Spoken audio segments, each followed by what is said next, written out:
Laptop दे दियो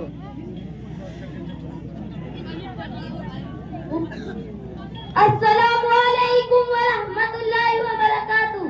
वालेकुम अस्सलाम व रहमतुल्लाहि व बरकातुहू। क्या हुआ भाई मुरसलीम, बड़े परेशान नजर आ रहे हो, खैरियत से? फरमान भाई मैं बहुत परेशान हूँ। आज एक शख्स से मुलाकात हुई जो कह रहा था अब तो क़यामत बहुत करीब है, दज्जाल भी आ चुका है और इमाम मेहदी हजरत ईसा तशरीफ ला चुके हैं। हजरत ईसा और इमाम मेहदी दोनों भाई, आपको बुखार तो नहीं? फरमान भाई मजाक न करे, वो कह रहा था शकील बिन हनीफ इमाम मेहदी हजरत ईसा दोनों है। उसने कई दलाइल दी है और कहा जो उसे नहीं मानेगा वो गुमराह हो जाएगा।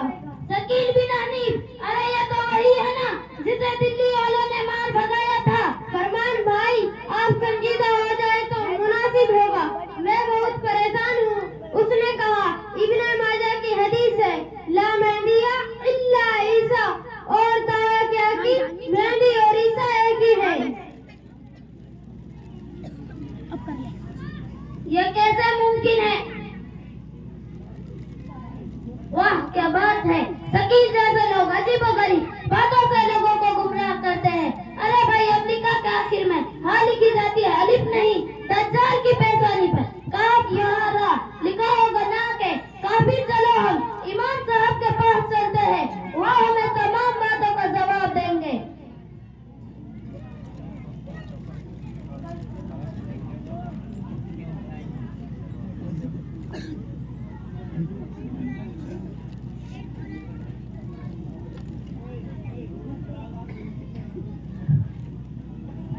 अस्सलामु अलैकुम व रहमतुल्लाहि व बरकातुहू। वालेकुम अस्सलाम व रहमतुल्लाहि व बरकातुहू।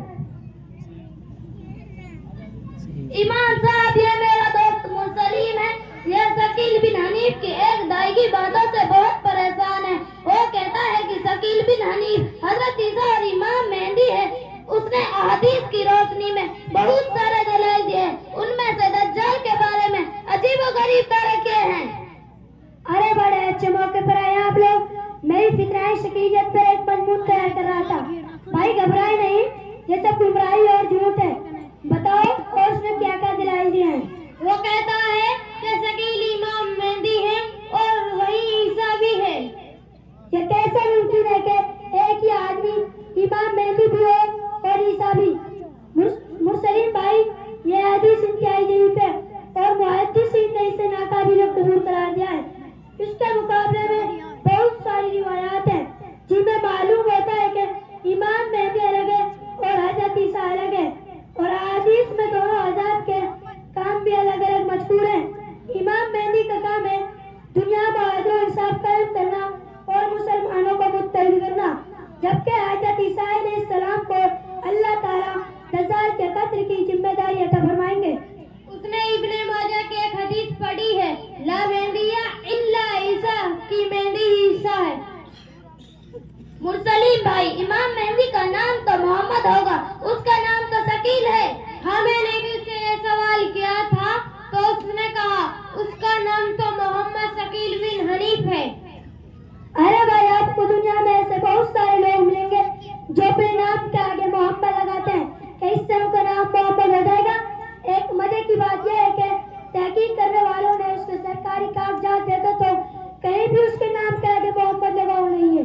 हदीस के मुताबिक इमाम मेहदी के वालिद का नाम रसूलुल्लाह सल्लल्लाहु अलैहि वसल्लम के वालिद के नाम पर होगा और रसूलुल्लाह सल्लल्लाहु अलैहि वसल्लम के वालिद का नाम अब्दुल्लाह था, लेकिन शकील के वालिद का नाम हनीफ है।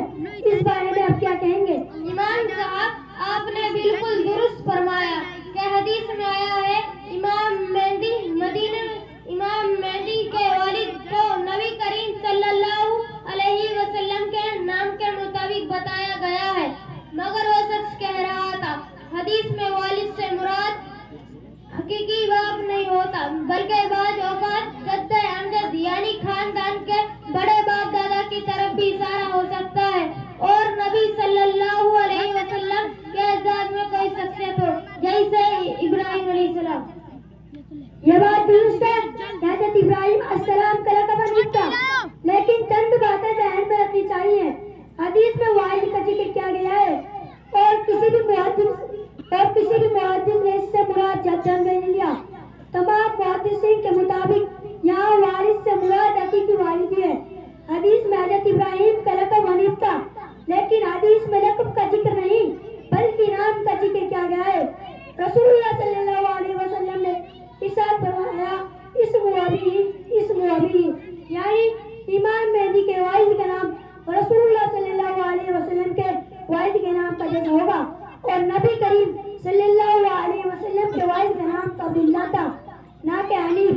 لہذا حدیث کے الفاظ کو ان کا اثر معنی پر سمجھنا ہی درست ہے، اور والد سے مراد حقیقی والد ہے، نہ کہ لقب نہ جد امجد۔ امام صاحب وہ یہ بھی کہہ رہا تھا کہ حدیث میں آیا ہے امام مہدی مدینہ میں تشریف لائیں گے، مگر حدیث میں مدینۃ اللفظ کا استعمال ہوا ہے جس کا مطلب صرف شہر ہوتا ہے۔ اس کا کہنا ہے کہ اس سے مراد کوئی بھی شہر ہو سکتا ہے۔ ثقیل دہلی میں ہے جو ایک بہت بڑا شہر ہے۔ یہ بات درست ہے؟ یہ بات درست نہیں ہے۔ پہلی بات حدیث میں مدینہ کا ذکر ضرور ہوا ہے، لیکن محدثین میں سے کسی نے بھی اس کا مطلب عام سے نہیں لیا۔ تمام محدثین نے اسے مدینۃ النبی یعنی مدینہ منورہ مراد ہے۔ رسول اللہ صلی اللہ علیہ وسلم نے ہجرت کی تھی۔ دوسری بات، اگر ہم مان بھی رہے کہ حدیث میں مدینہ سے مراد کوئی بھی شہر ہو سکتا ہے، تب بھی ثقیل بن حنیف دہلی کے رہنے والا نہیں ہے، وہ بہار کے ایک گاؤں عثمان پور سے آیا ہے جو کسی بھی اعتبار سے شہر نہیں کہلاتا، اس لیے اس دلیل کی بنیادی غلط ہے۔ بھائی مرسلیم وہ دجال والی بات بتاؤ۔ ہاں امام صاحب وہ کہہ رہا تھا کہ امریکہ اور فرانس دجال ہے، کیونکہ ان دونوں کے ناموں کو ملانے سے کافر بنتا ہے اور وہ دجال سے لڑنے آیا ہے۔ یہ سراسر جہالت اور جھوٹ ہے۔ دجال ایک مخصوص آدمی ہے، جیسے کہ حدیث میں آیا ہے، جو کہ اس کا جھوٹ، اعمال اور فتنے کو بیان کرتی ہے۔ دجال کی آنکھ خراب ہوگی اور وہ بڑے فتنے کے طور پر ظاہر ہوگا، جس کے ذریعے ان لوگوں کو گمراہ کرے گا۔ اگر امریکہ فرانس دجال ہے تو ثقیل کو چاہیے کہ جا کر اس کا مقابلہ کرے اور دجال کو مار کر امریکہ فرانس کو ختم کرے۔ یہ اس کی بس کی بات نہیں، لہٰذا وہ لوگوں کو گمراہ کر رہا ہے۔ امام صاحب آپ کا بہت بہت شکریہ، مجھے آپ کی باتوں سے کافی اطمینان ہو گیا۔ میرا ایک سوال یہ ہے کہ ثقیل بن حنیف کے لائن لوگوں کو کیسے گمراہ کرتے ہیں؟ ثقیل بن حنیف اور اس کے پیروکار لوگوں کو گمراہ کرنے کے لیے کئی طرح کے حل اپناتے ہیں، جیسے رمضان المبارک کے دوران مساجد میں اعتکاف کے نام پر لوگوں کو اپنی باطل عقائد کی طرف راغب کرتے ہیں، ضعیف روایات کو بنیاد بنا کر لوگوں کو اپنی طرف راغب کرنے کی کوشش کرتے ہیں، خاص طور پر کل علم والے لوگوں کو اپنی باتوں میں الجھاتے ہیں۔ ہمارے لیے ان سے بچنے کے آسان صورت کیا ہے؟ سب سے پہلا کام یہ ہے کہ ہم لوگ قیامت اور علامات قیامت پر کتابیں اور علماء اکرام سے صحیح علم حاصل کریں۔ دوسرا کام یہ ہے کہ جب کبھی ہمارا اس طرح کے لوگوں سے مقابلہ ہو یا کوئی ایسی دین کی بات کانوں پر پڑے جو ہمیں معلوم نہیں، ہمیں چاہیے کہ فوراً صحیح علم رکھنے والے علماء اکرام سے رابطہ کریں۔ اس طرح کا کوئی بھی شخص ملے اسے فوراً علماء اکرام کے حوالے کریں اور اللہ تعالیٰ سے ایمان پر خاتمے کی دعا کرتا رہے۔ امام صاحب آپ کا بہت بہت شکریہ، اللہ تعالیٰ آپ کو جزا خیر